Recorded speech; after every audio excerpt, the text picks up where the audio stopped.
It's funny because I actually put in my notes for this. I put, are the Suns in jeopardy of losing the championship at this point?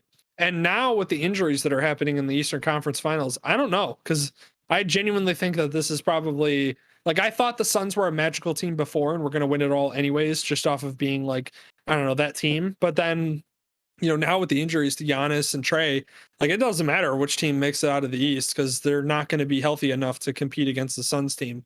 And whoever makes it, the Suns are going to win in six. And so that's the Suns basically are the champions now. Like I said, I put a question mark on it and was like, are the Suns in jeopardy? But again, I wrote these notes before the Giannis injury that happened yesterday. So Yeah. pretty crazy. Which the Giannis injury. I mean, man, that was wild. We'll talk about that in a minute. We'll pull up that when we get to that topic. But yeah, I think the Suns are just playing just amazing basketball right now. They're just the better team overall. Chris Paul has basically kind of, we all knew Devin Booker and DeAndre Ayton needed to grow together because obviously they were just super young. Both of them, I'm pretty sure Devin Booker's like 21 years old and DeAndre Ayton's like 20.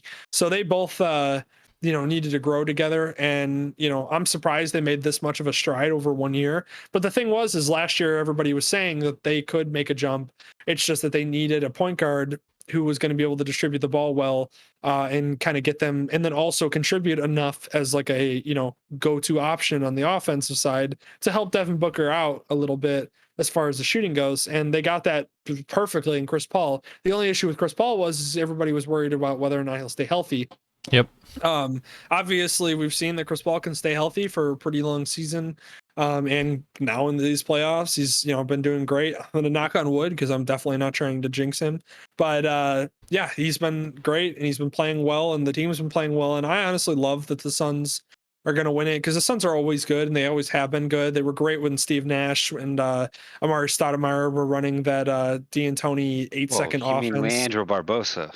Yeah, oh yeah. Back when Leandro Barbosa was dominating with the freaking Suns. That's what I'm talking about right there. Sean Marion and his incredibly unorthodox shot. Yes, that dude. Sean Marion shot from his chest. Dylan, I don't know if you know who Sean Marion is, but if you can look at my camera for a second. So the way that he shot the ball was that he literally would take the ball and he would go like this from his waist or from his chest. Did he happen to have any volleyball history? Because I've always been curious about if people do that from being setters. I don't know. It was like Joakim Noah, but like if he shot it from his chest. Yeah.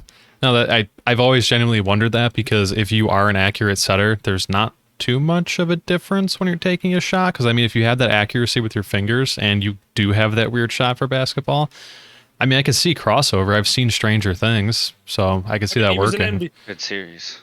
Yeah. I was gonna make that joke too. He's an NBA player, so I mean, it's not like he was bad by any means. So, and he was a good NBA player too. Yeah, he was a very good NBA player. The Suns and the Mavs. I don't know where else he was. And I think he win the championship with the Mavs when they won it. He might have been on the team when they did. So yeah, by no means a bad player. So he, that Suns team was fun, and they've always been fun. And so it's one of those where I'm honestly really glad that they're finally starting to basically have a championship team. And I absolutely love that you basically have 4 teams in here that haven't won a championship in so many years. For some of them, not ever. Oh, I don't think the Suns ever have, right? Or no. Did the Bucks win it like way back when? Maybe it's a different franchise. Oh man, if Aaron's in the chat listening, Aaron, let me know if the Bucks have ever won a championship. I can't remember. I think no. I know they didn't when they had Jesus Shuttleworth. By the way, good reference there. I know Barkley never won one with the Suns. No, because he got knocked out, but that was the year they lost to the Bulls in 6. Yeah, so the Hawks, I feel like may have with Olajuwon. Bucks were because Bucks did. Sorry, the Bucks had that was back when they had Kareem the early days with, and that was when he was Lowell Cinder still, and he had what's his man, the original triple double man, for a season. What's his name? The Big O. Oscar Robertson. There we go. Robertson, yeah. All right. Man, I got Yeah, that was- excited. One of the Google searches that came up was Sean Marion volleyball, but like it's one of those ones where it just links to nothing. Thought I would be right. No, but either way, it was a very good Oscar Rob. Yeah, that makes sense. So the Bucks did win it way back in the 60s, which is, obviously they're overdue. So, either way, I'm happy. And I know the Bucks are probably going to win that series against the Hawks, which we'll talk about in a minute actually. But yeah, this just to finish up with the Suns. I'm excited for them to finally be good enough to win a championship, and I think they're going to win the championship. So I'll say that now.